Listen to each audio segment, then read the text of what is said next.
Folks, this is a wonderful pleasure because I'm here in New Brunswick in Moncton, and he's over on the other side of the continent. You're in Australia, from what I I am. remember. I'm home. I'm Uh, in Melbourne, Australia at the moment. I'm actually about to start packing to go to Tokyo in a couple of days. ooh. But this is the life of the traveling musician. From what Charlie told me about you, Charlie Acords, folks, by the way, during the conversation, we were talking about the album that you, Susie Vinnick, and him all did together in Mm. different parts of the world. He mentioned that you don't mind traveling internationally, that you're quite accustomed to it and you actually enjoy it. Is that true? Well, I do. Look, I enjoy being in other places. I don't really like getting there. Uh, Mm, I mean, Canada. I've been in Canada 3 times this year, uh, and with sort of 3 or 4 weeks at home in between. And, look, nobody enjoys a long haul flight. Anyone who tells you they do is lying. Uh, but I do love performing for people of different cultures. And I like to experience, those cultures and those traditions. And I love, meeting new groups of people. So I do love the travel, but yeah, I wouldn't say that the travel part of the traveling is the fun bit. Now tell me, how did you get involved in the international, The kitchen the, party. the international Roots and Blues Kitchen Party? How did you get involved? So Charlie and I are old friends. We met years and years ago, and Charlie's toured Australia several times, and I'd been to Canada several times, and Susie and I had met over breakfast one day,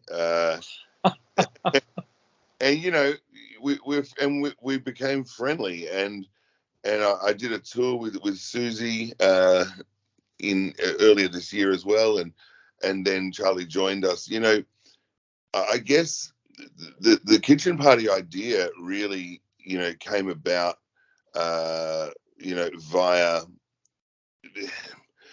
post pandemic. I didn't want to talk about pandemics because we've all been talking about pandemics, but Yeah. post pandemic, we all got back on the road. As a solo artist, that was quite daunting. Being back on tour alone is strange, and back in hotel rooms by yourself after 2.5 years off. Uh, so the idea of touring with friends and a support network really was exciting, and connecting with friends, which is something we hadn't really been able to do in a long time, and to be able to kind of be on the road again, get through those first tours with other people around you that you really love and care for. That was really the idea, and with Charlie and Susie, what would happen if a jam session in our kitchen, storytelling, telling jokes, fooling around, and just being mates. What happens if we put that in front of an audience? And that was a great question to answer. We had a ball answering that question, and the show really felt that way. The show really felt like it was just three friends having a conversation, playing some music, and there happened to be an audience there, and they felt included in that, and it was just a really nice way to get back on the road. The album, obviously, if you're going to tour, you're going to want an album. So thanks to modern technology, we were able to be in 3 different parts of the world, putting songs together and recording our little parts. And that's an exciting thing. I mean, it's something I'd never done before. And after 30 odd years of professional touring, anything new is good. So in other words, you're saying in a good way that old dogs can learn new tricks. Definitely, or at least, rely on the fact that other dogs know different tricks. Uh, That's true.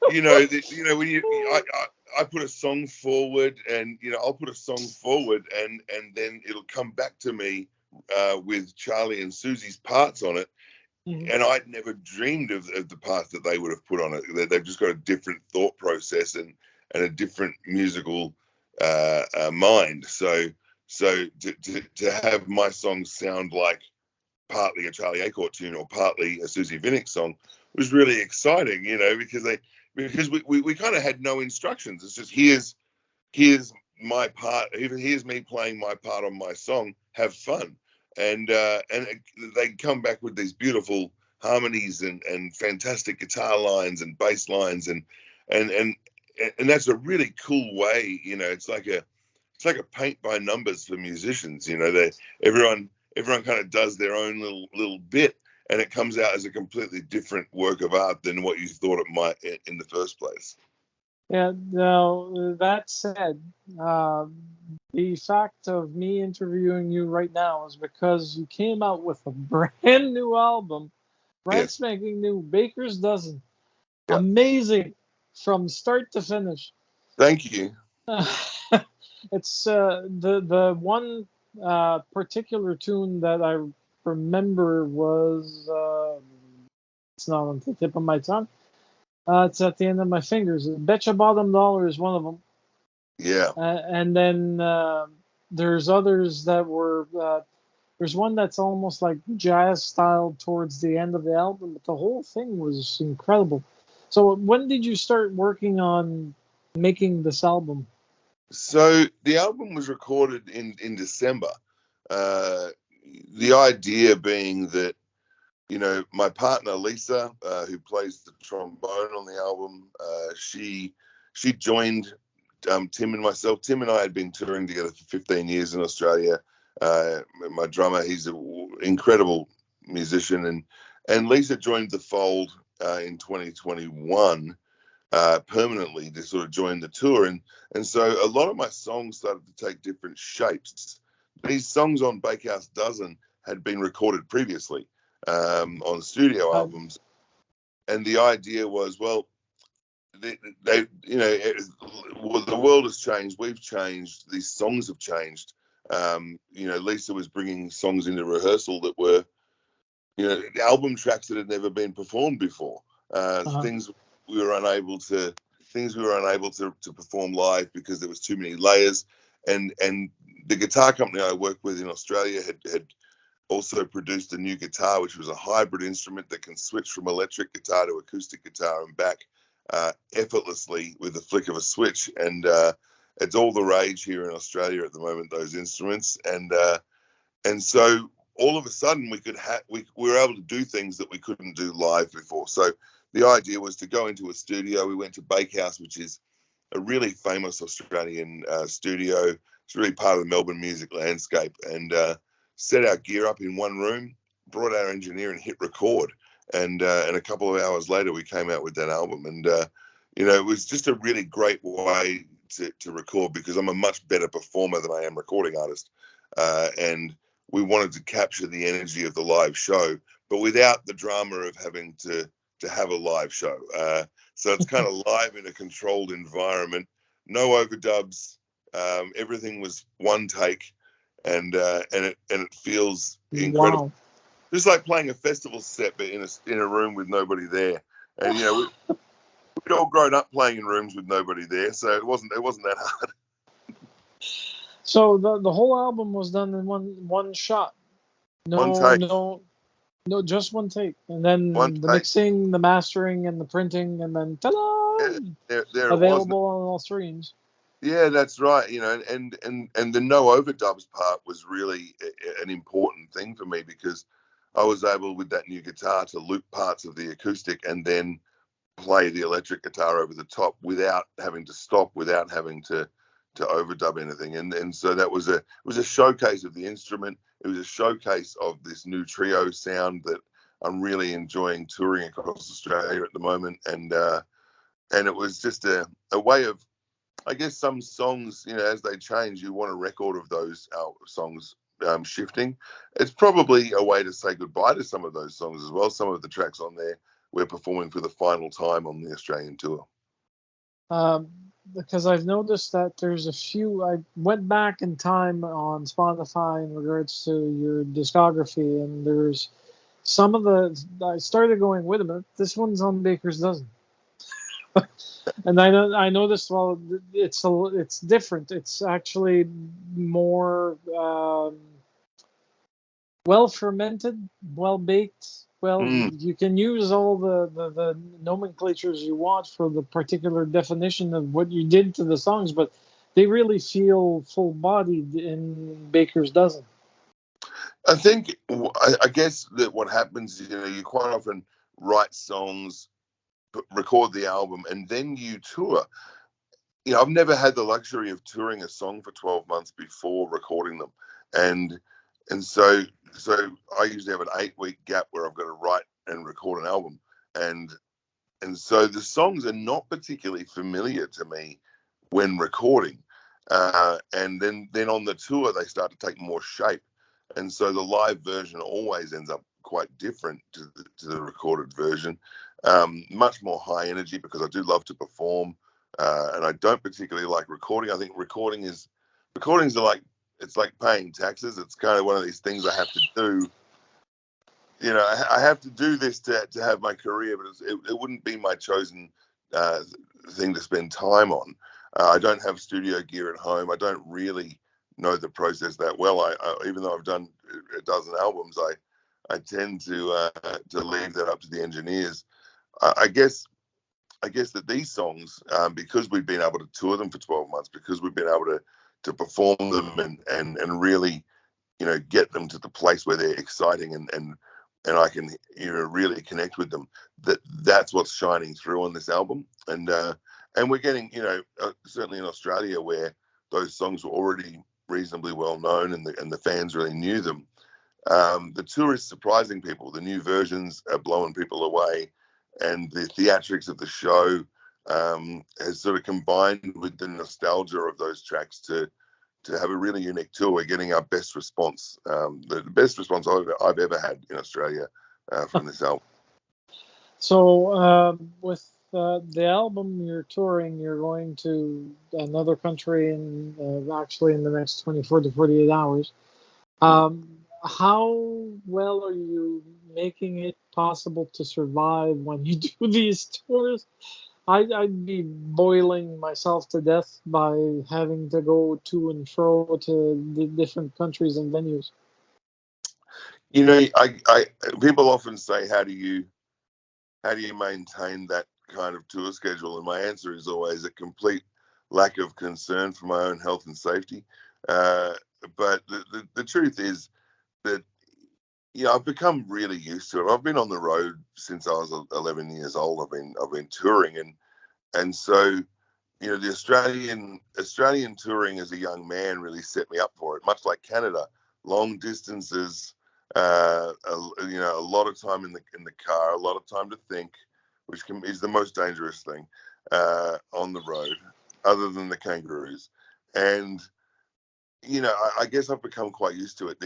Air travel these days is easier than it ever was. I mean, I can fly direct into North America, whereas I used to have to go via New Zealand and then wait for 6 hours. And so all of that I've watched change in my lifetime.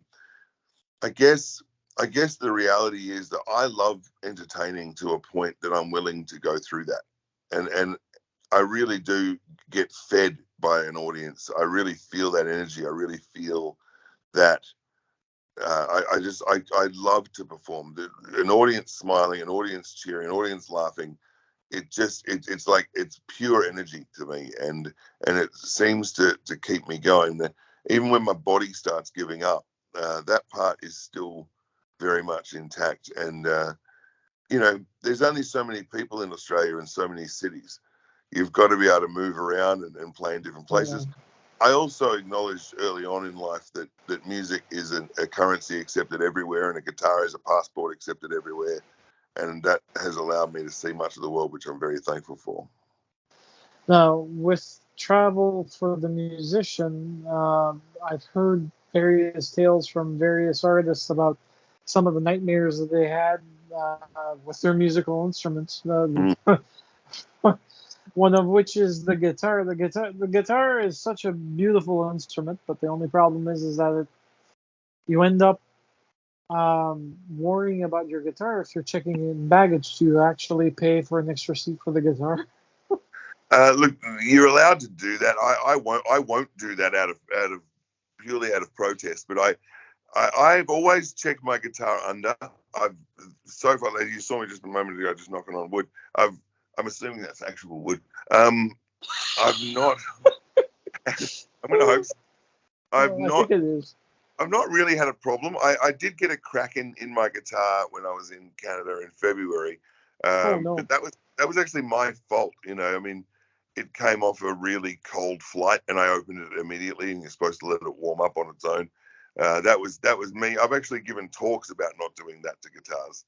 So the fact that I allow that to happen to mine was pretty embarrassing. But look, I do little things to make it. I mean, I tour with an expensive case. And I think that's one of the things you just can't skimp on. A really good tour flight case is the way to go.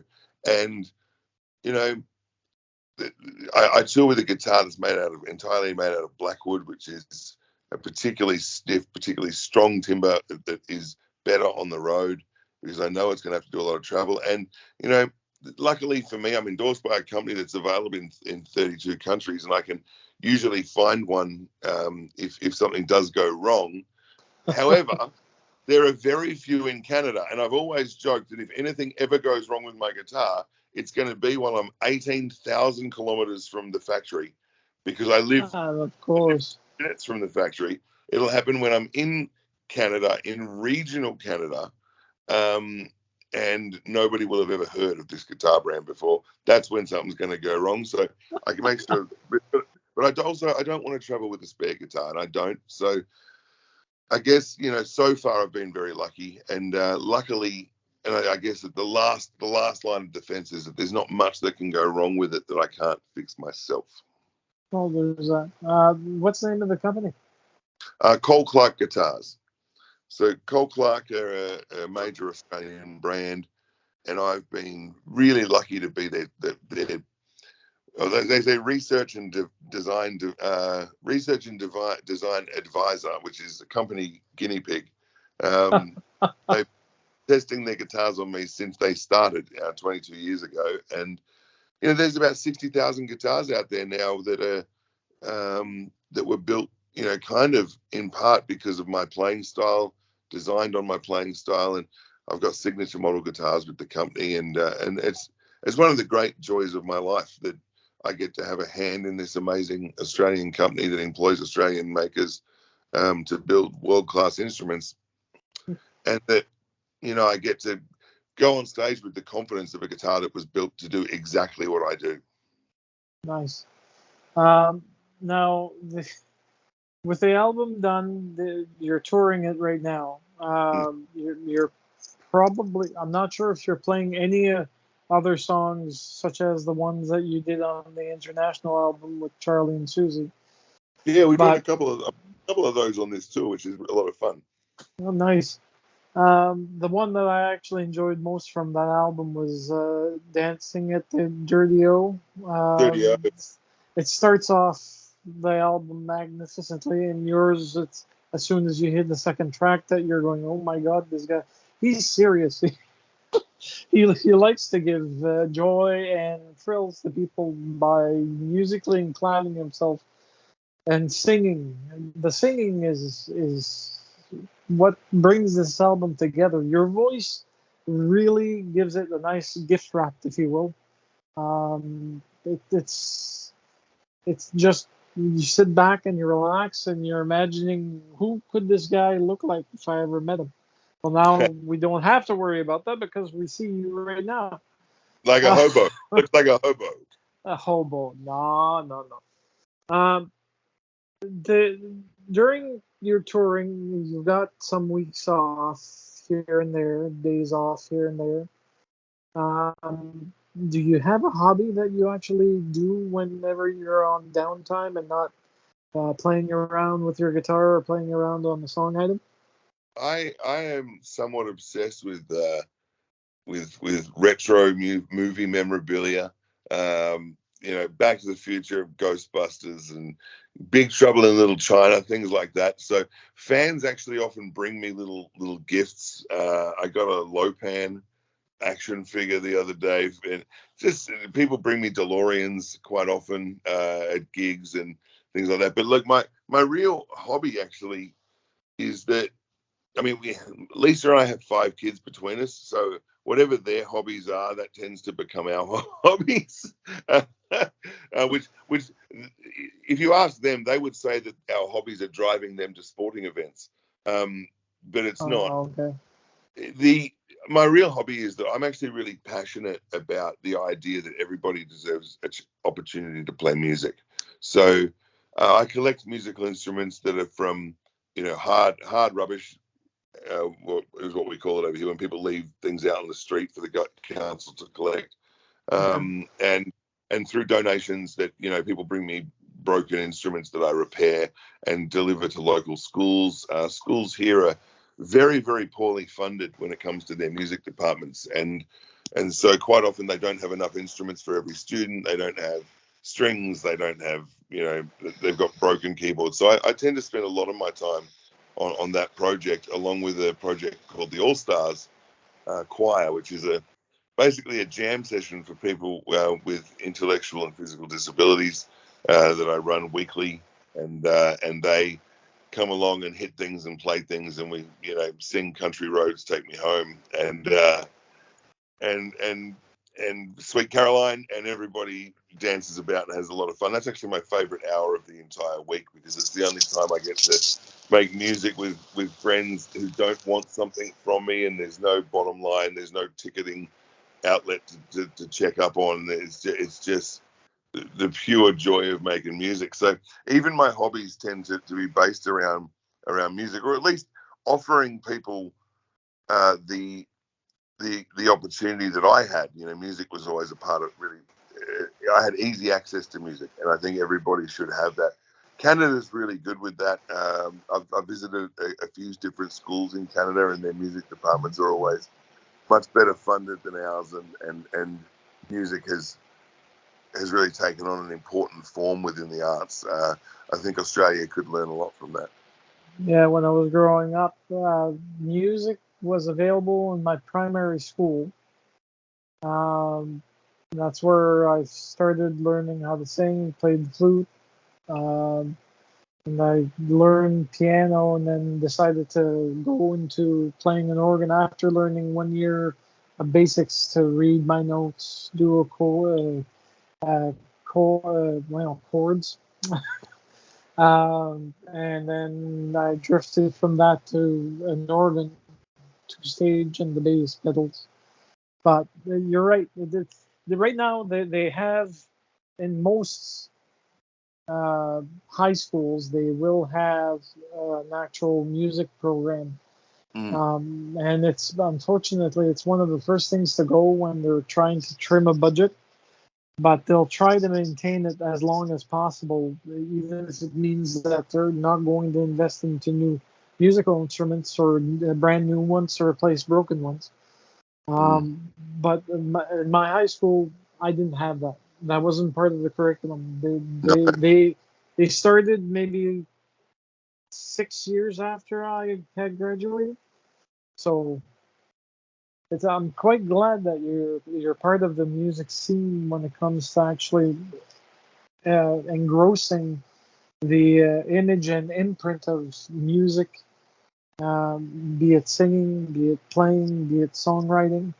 I guess for me, it's really about the idea that, while academia might not be for everybody, there are people within those schools who can find themselves through music and express themselves in a way that they've been unable to in any other way in their life. And so just allowing that opportunity to be there and accessible to them, is a good feeling.